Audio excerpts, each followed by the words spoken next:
Okay, we are going to be playing today Knights of the Old Republic 2, the Sith Lords Restored Content mod.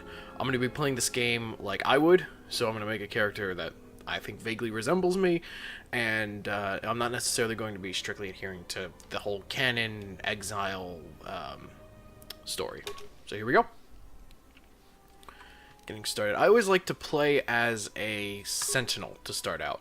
They have the advantage of having a very high intelligence rating, which is very important in this game, at least in my opinion. I like to start out with just the recommended, and then drain strength, which is fairly useless. I can explain why in a minute. Put that into dexterity, and let me pull one from dexterity and put it to intelligence. I think that's a fairly good build for this. For skills, you hit recommended.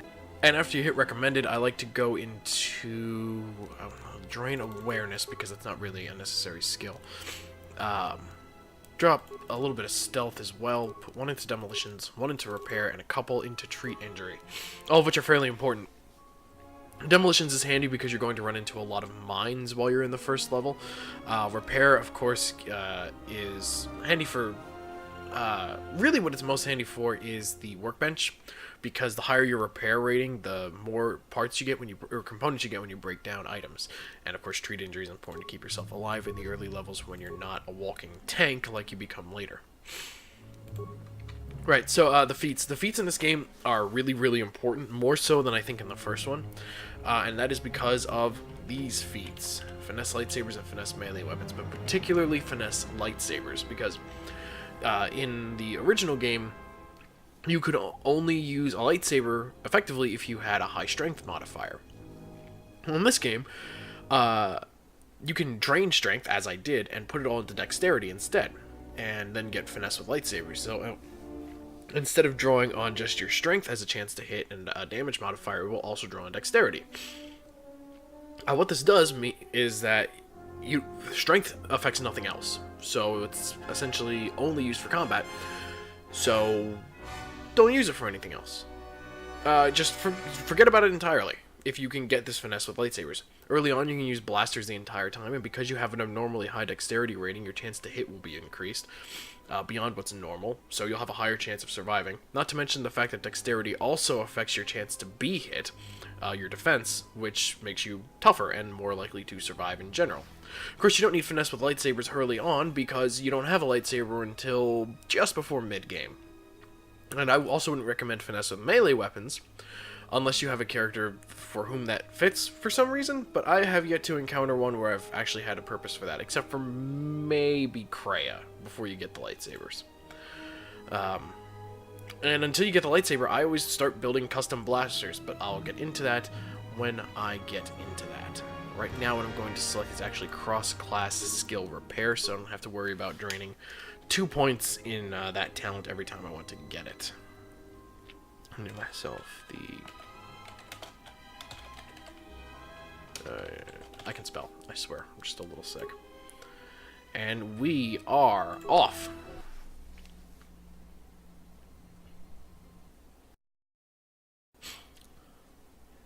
And of course, the game starts, as all good Star Wars games do, with the classic A Long Time Ago in a Galaxy Far, Far Away, and Star Wars.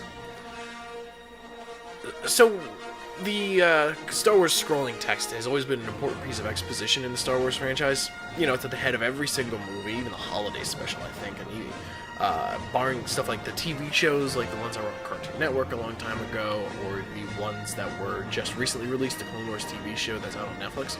It's important for telling you what's going on in the galaxy, what's happening in the story. And it's interesting in the way that affects the, what do you call it, the amnesiac protagonist thing. Because that's a big part of narrative-driven stories, is that the main character doesn't know anything because you don't know anything. And this game actually does play on that a little, partially by having this at the front of it, because, well, you have to. It's Star Wars, it's tradition, and Star Wars fans are nothing except for sticklers about tradition. But also in the way that it handles the backstory. BioShock got very good later on with games like Mass Effect in importing your old games and the decisions you made in it into the subsequent games. So what decisions you made in Mass Effect 1 will come into play in Mass Effect 2. Even small, minor, insignificant decisions like how you handle Conrad Werner come into play. Well, Knights of the Old Republic 1 and 2 don't do that. They don't have that synergy. I think it's partially because they were developed by two different developers, being BioWare and Obsidian, but I think it's also just because no one thought of it, or they didn't have the time to integrate it. It doesn't really matter, because the decision, you have certain dialogue options that you can make that would dictate what happened canonically in this story of KOTOR 1. But I'll get into that more when I get to it. I'm already making a habit of getting ahead of myself. What I want to talk about now, though, is the way that this game sets up the atmosphere. Because it's really what the first couple scenes are for. And especially when it comes to amnesiac stories, it's really easy to make it a horror genre, because fear is all about what you don't know. And, well, amnesiacs don't know anything. So, you know, pretty scary. What you do know is you're on a ship, and everyone's dead. Or about to be dead. Including you, who is a droid, and you're badly wounded. You also know that you can't escape, which, for those who have claustrophobia, I just actually realized could actually be another element of fear. You're trapped on this ship, you have very little space to roam around, and you kind of have to figure out what you're going to do about it. Honestly, the cockpit, now that I've realized this and made this connection, already feels a lot smaller than it used to. So continue the prologue. You know what? Before we even get started, I'm going to turn off the tips, because that is going to annoy me like crazy.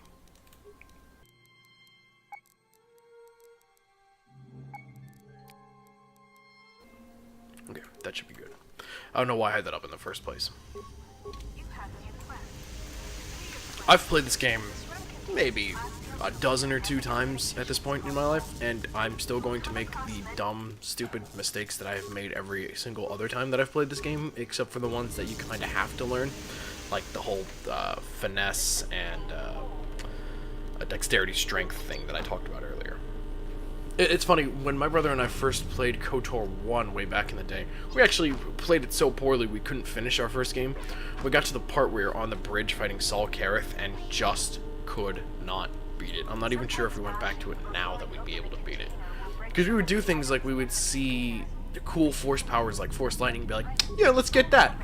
Completely unaware of the fact that that actually requires certain skills and talents to use properly. And just, you know, hey, it's Force Lightning. It'll get us by. And we would just spam force powers over and over and over again, praying to God that they would work. And sometimes they did. When you're fighting Saul Kareth on a semi-boss battle, it doesn't.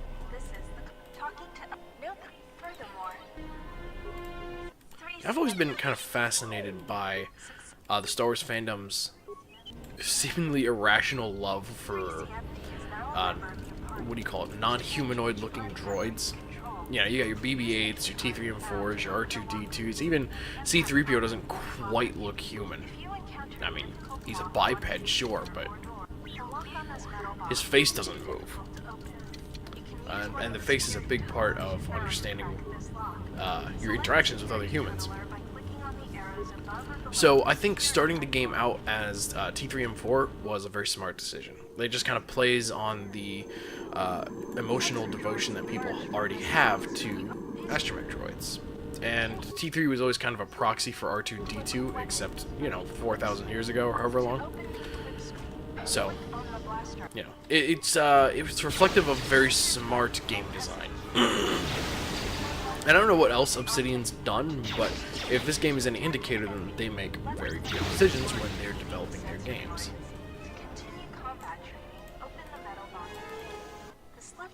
Let's see. While some doors can be bashed open or cut open with a lightsaber, this is the medical room.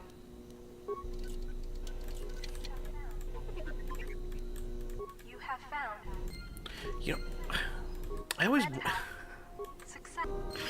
I just noticed that because I put the as technically the first name, every single time I'm referred to just as the first name, it's going to refer to me as the, not the cartographer, because I'm sticking to this gimmick. Okay, now let's solo mode, which is V, not N. Send this guy out.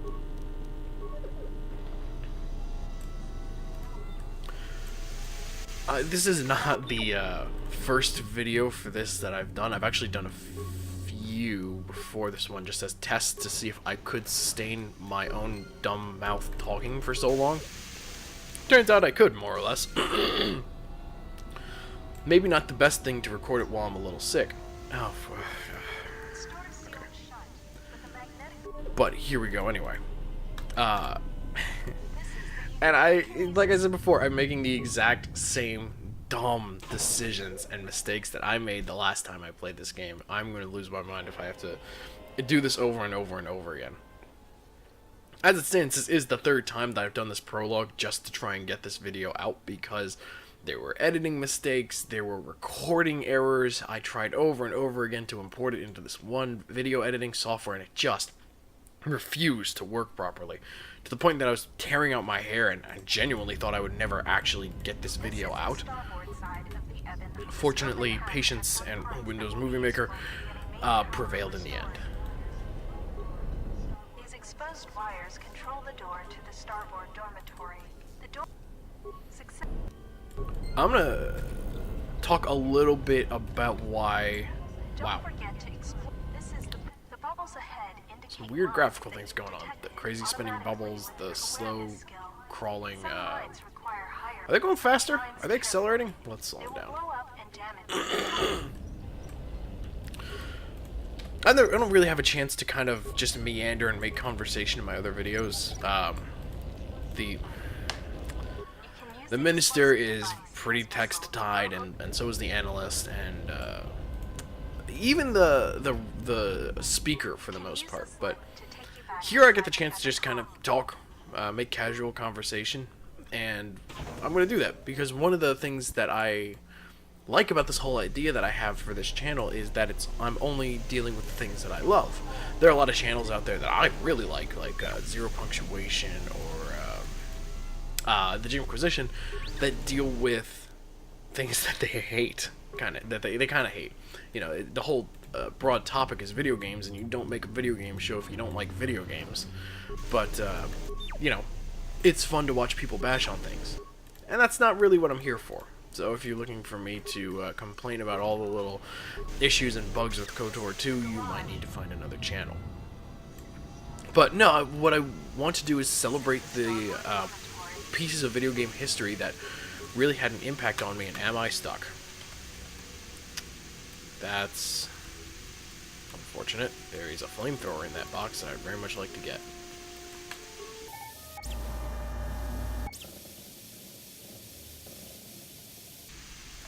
Oh, there we go. There we go. Moving around. Okay.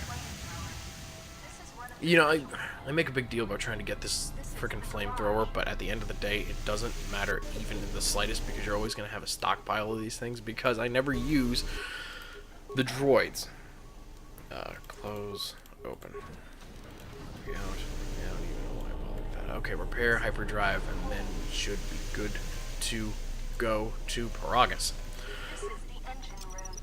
So, yeah, the whole point of this is to make videos about things that I love, and share these things that I love with other people. I feel like the internet has kind of lost the plot when it comes to its purpose, and that purpose was always to communicate and to share culture for the most part. And video games are a large part of Western culture. And when it comes to video game discussions, there's a lot of hate surrounding it, because, well, frankly, there's a lot of things to hate about it. The culture, the games, the developers, however. And there's also a lot of good stuff to it. There's a lot of things that are worth loving, and I want to highlight those here. You'll get to see more of the details of why later on as we progress. So for now, let's not skip prologue. Nope, that would completely defeat the purpose of all this. Galaxy map, Progress 2, travel, and then the cutscene to wrap the video. This is more or less what all of the Let's Play videos are going to be for the channel of the player, and then which I'll also upload to the Maps channel. So if you enjoy this content, please feel free to subscribe to one, either or both of my channels. And of course, it would be awesome if at some point we make a connection for something that I've said, and you support me on Patreon. But no pressure. And of course, if you want to keep up with what I'm posting, subscribing is the way to do that. I'll also be posting my videos every week to my Facebook page, which I will link in the description. Thank you all for watching.